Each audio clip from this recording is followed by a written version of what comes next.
गुप्त साम्राज्य से क्वेश्चन लेकर रखे हैं जो कि गुप्त काल से देखते हैं। इससे पहले वाले वीडियो में हम डाल चुके हैं इतिहास का। चलिए शुरू करते हैं। गुप्त काल, गुप्त वंश 319 ईसा पूर्व से 540 ईसा पूर्व तक। गुप्त वंश का संस्थापक कौन था? तो श्री गुप्त थे। गुप्त किसके संबंध थे? तो कुषाणों के थे। इसके आगे चलिए। गुप्त शासन के दौरान ऐसा व्यक्ति कौन था जो एक महान खगोल विज्ञानी और गणितज्ञ था? तो आर्यभट्ट। गुप्त शासकों की सरकारी दरबारी भाषा थी तो संस्कृत। गुप्त वंश का वह राजा कौन था जिसने हुरणों को भारत पर आक्रमण करने से रोका? तो ये स्कंदगुप्त थे। गुप्त राजवंश किस लिए प्रसिद्ध था? तो कला एवं तथा स्थापत्य के लिए प्रसिद्ध था। चलिए आगे देखते हैं। अजंता कलाकृतियाँ किससे संबंधित है? तो गुप्त काल से संबंधित हैं।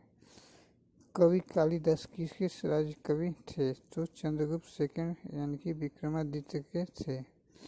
अजंता चित्रकारी की विषय वस्तु किससे संबंधित है? तो बौद्ध धर्म से है। उत्तर गुप्त युग में जो विश्वविद्यालय प्रसिद्ध हुआ वह था नालंदा विश्वविद्यालय था। एरन अभिलेख का संबंध किस शासक से है? तो ये भानुगुप्त से है। फाहान किसके शासनकाल में भारत आया था?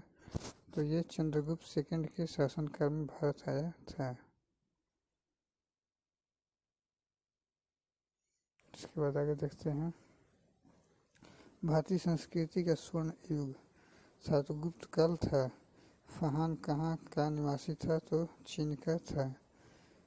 सेतुबंध का रचनाकार प्रवर सेन सेकंड किस वंश का शासक था?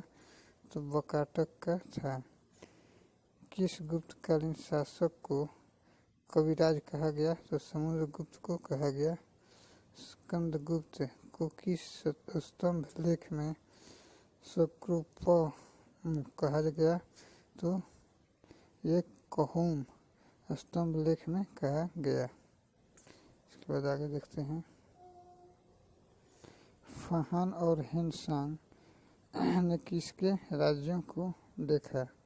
तो ये चंद्रगुप्त, विक्रमादित्य एवं हर्षवर्धन क्रमशः को देखा।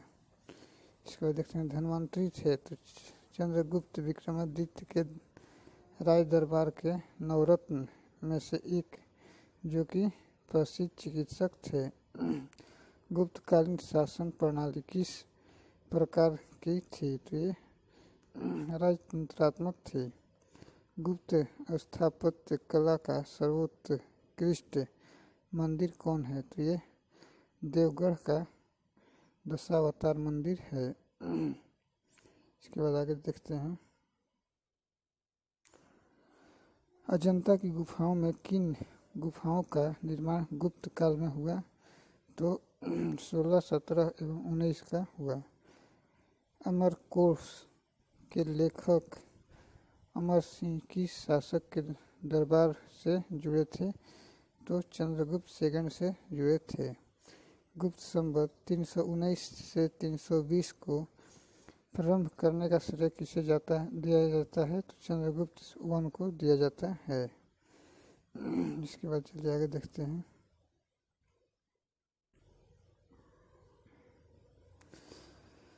चंद्रगुप्त वन ने गुप्त संवत का प्रारंभ किस उपलक्ष्य में किया? तो अपने राज्यारोहण के स्मारक के रूप में किया। नगरों का क्रमिक पतन किस काल की एक महत्वपूर्ण विशेषता थी? तो गुप्त काल की थी। किस वंश के शासकों ने मंदिरों एवं ब्राह्मणों को सबसे अधिक ग्राम अनुदान में दिए थे? तो ये गुप्त वंश के दिए थे। इसके बाद देखते हैं आगे। दिल्ली के मेहरौली के कुंबत उल इस्लाम मस्जिद के प्रांगण में स्थित प्रसिद्ध लौह स्तंभ किसकी स्मृति में है? तो ये चंद्रगुप्त के स्मृति में है।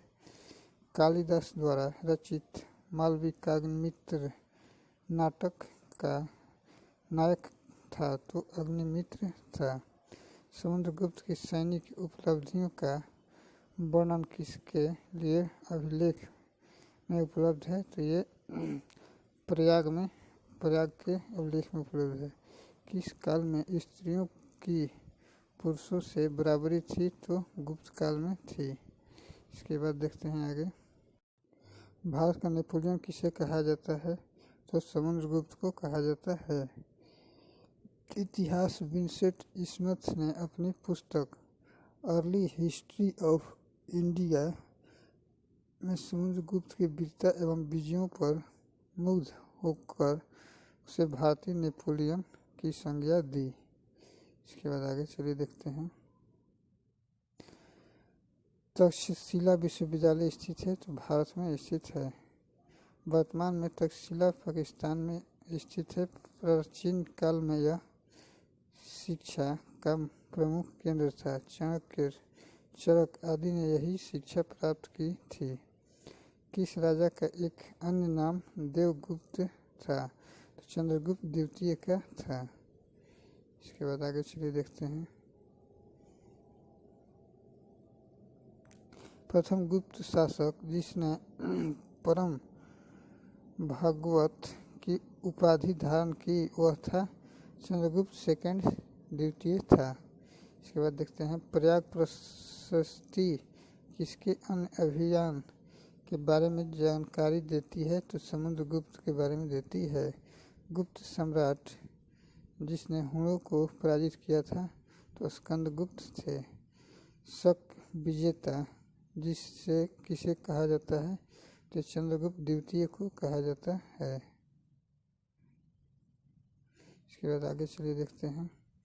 रजत किसके सिक्के जारी करने वाला प्रथम गुप्त शासक था? तो चंद्रगुप्त द्वितीय था। नगरों का क्रमिक पतन किस काल की एक महत्वपूर्ण विशेषता थी? तो ये गुप्त काल की थी। किस गुप्त शासक ने सर्वप्रथम सिक्के जारी किए? तो चंद्रगुप्त प्रथम ने जारी किए। कौन सा राजवंश हुणों के आक्रमण से अत्यंत विचलित हुआ? तो ये गुप्त वंश विचलित हुआ था। अजंता गुफाओं के सरीखी जैसी गुफाएं मध्य प्रदेश में कहाँ है? तो ये बाघ धार में है। गुप्त वंश ने किस अवधि में शासन किया? 319 से 500 ईस्वी में ईस्वी में शासन किया। बाल विवाह की प्रथा प्रारंभ हुई? तो ये गुप्त काल में हुई। यूरोपीय भाषा में अनुवादित प्रथम भारतीय ग्रंथ कौन सा है? तो ये कुमार संभव है। इसके बाद आगे चलिए देखते हैं। सती प्रथा का प्रथम उल्लेख कहाँ से मिलता है? तो एरण्य अभिलेख से मिलता है। हरिमिहिर कुल का संबंध था? तो हुणों से था। गुप्त राजा जिसने विक्रमादित्य की पदवी ग्रहण की थी? तो चंद्रगुप्त द्वितीय। गुप्त काल में उत्तर भारतीय व्यापार किस पतन से संचालित होता है? तो ताम्रलिपि से संचालित होता है। इसके बाद चलिए आगे देखते हैं। गुप्त शासकों द्वारा जारी किए गए चांदी के सिक्के कहलाते थे? तो रूपक। किस गुप्त शासक को नालंदा विश्वविद्यालय का संस्थापक माना जाता है? तो कुमार गुप्त फर्स्ट को माना जाता है। पंडवर्धन भुक्ति प्रांत अवस्थित थी? तो उत्तर बंगाल में स्थित थी। वह प्रथम भारतीय विद्वान कौन था जिसने गणित को एक पृथक विषय के रूप में स्थापित किया? तो ये आर्यभट्ट था। तांबा का सिक्का जारी करने वाला प्रथम गुप्त शासक कौन था? तो ये रामगुप्त था। कालिदास की किस कृति की गिनती विश्व की 100 प्रसिद्ध साहित्यिक कृतियों में होती है तो ये अभिज्ञान शकुंतलम में की गई थी। वर्तमान गणित में दशमलव प्रणाली के आविष्कार का श्रेय किस युग को है तो ये गुप्त युग को है। इसके बाद आगे चलिए देखते हैं। गुप्त काल के सर्वाधिक लोकप्रिय देवता कौन थे तो ये विष्णु थे। मेहरौली दिल्ली स्थित लौह स्तंभ का निर्माण किस सदी में हुआ तो ये चतुर्थ सदी में ईस्वी में हुआ। कुमार संभव महाकाव्य किस कवि ने लिखा तो ये कालिदास ने लिखा था। नालंदा विश्वविद्यालय की स्थापना का युग था तो ये गुप्त काल के में था। गुप्त युग में भू राजस्व की दर थी तो उपज का 6वां भाग था। इसके बाद चलिए आगे देखते हैं। अब देखते हैं गुप्तोत्तर काल यानी कि पुष्यभूति वंश या वर्धन वंश। पुष्यभूति वंश की स्थापना किसने की तो पुष्यभूति वर्धन ने की थी। पुष्यभूति वंश का सबसे प्रतापी राजा कौन था तो ये हर्षवर्धन था। हर्षवर्धन के समय में कौन सा चीनी तीर्थ यात्री भारत आया तो ये हिंसांग आया था। इसके बाद चलिए आगे देखते हैं। चालुक्य राजा पुलकेशिन द्वितीय को किसने पराजित किया था तो नरसिंह वर्मन फर्स्ट ने किया था। किस व्यक्ति को द्वितीय अशोक कहा जाता है तो हर्षवर्धन को कहा जाता है। बाणभट्ट किस सम्राट के राजदरबारी कवि थे तो ये हर्षवर्धन के थे बाणभट्ट। हिंसांग भारत में लगभग कितने साल रहा तो ये 14 वर्ष रहा। कुंभ मेला को प्रारंभ करने का श्रेय किसे दिया जाता है तो ये हर्षवर्धन को दिया जाता है। इसके बाद चलिए आगे देखते हैं। नर्मदा नदी पर सम्राट हर्ष के दक्षिणवर्ती अग्रगमन को रोका पुलकेशिन द्वितीय ने रोका। चालुक्य के शासक पुलकेशिन द्वितीय ने किस नदी के किनारे हर्षवर्धन को परास्त किया था तो नर्मदा नदी के किनारे परास्त किया था। हर्ष के शासन काल में उत्तर भारत का सबसे महत्वपूर्ण शहर कौन सा था तो ये कनौज था। इसके बाद चलिए आगे देखते हैं।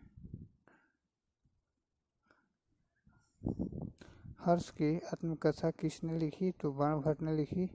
हर्षवर्धन अपनी धार्मिक सभा कहाँ किया करता था तो ये प्रयाग में किया करता था। वर्धन वंश की राजधानी थानेश्वर किस प्रदेश में स्थित है तो ये हरियाणा में स्थित है। हर्षवर्धन ने 606 ईस्वी में हर्षवर्ध संवत की स्थापना किस उपलक्ष्य में की थी तो ये अपने राज्यारोहण के उपलक्ष्य में की थी।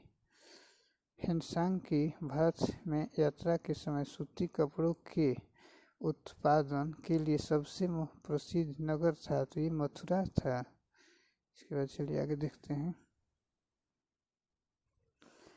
कवि बाणभट्ट निवासी था तो ये थानेश्वर का था। नगानंद का रचनाकार कौन था तो ये हर्षवर्धन था।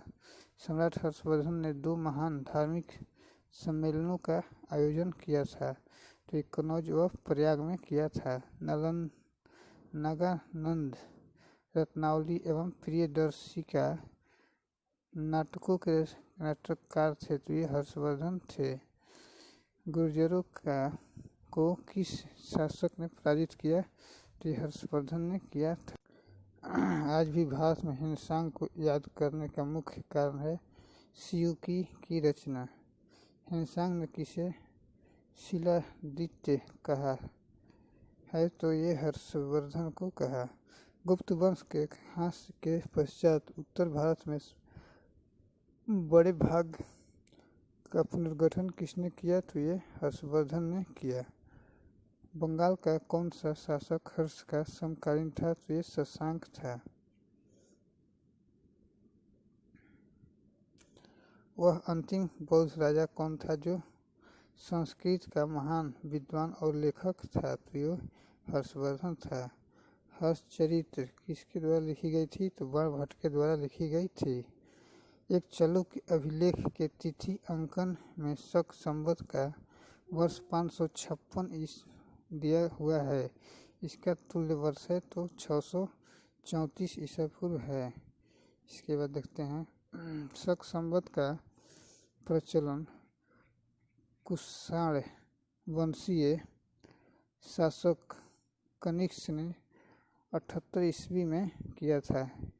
यदि शक संवत में 556 अंकित है तो यह ईस्वी सन में 556 प्लस 78 यानी कि 634 ईस्वी होगा।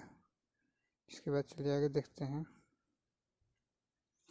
हर्ष के समय की सूचनाएं किसकी पुस्तक में निहित है? तो ये कलह की है। सम्राट हर्ष ने अपनी राजधानी थानेश्वर से कहाँ स्थानांतरित की? तो एक कनौज में की थी। उत्तर प्रदेश में स्थित वह स्थान जहाँ हर्षवर्धन ने बौद्ध महासम्मेलन का आयोजन किया था, तो ये प्रयाग में किया था।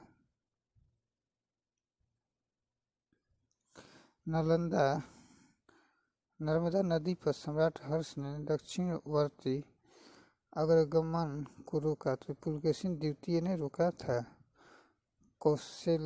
कौशे शब्द का प्रयोग किया गया था तो रेशम के लिए किया गया था। चीनी लेखक भारत का उल्लेख किस नाम से करते हैं? तो इन्यू के नाम से करते हैं। अब लास्ट देख लेते हैं। नालंदा विश्वविद्यालय के विनाश का कारण था तो मुसलमान था। गुप्तोत्तर का युग में प्रमुख व्यापारिक केंद्र था तो ये कनौज था। यदि शंकर जो बाद में शंकराचार्य बने उनका जन्म हुआ था तो ये केरल में हुआ था। आदि शंकराचार्य द्वारा स्थापित 4 मठ कहाँ स्थित है? तो जोशी मठ द्वारका, पुरी तथा श्रृंगेरी में स्थित है। इसके बाद प्राचीन भारत यानी कि विविध, इससे अगला वीडियो में लेकर आएंगे। तब तक के लाइक शेयर सब्सक्राइब कीजिए। तब तक के लिए धन्यवाद।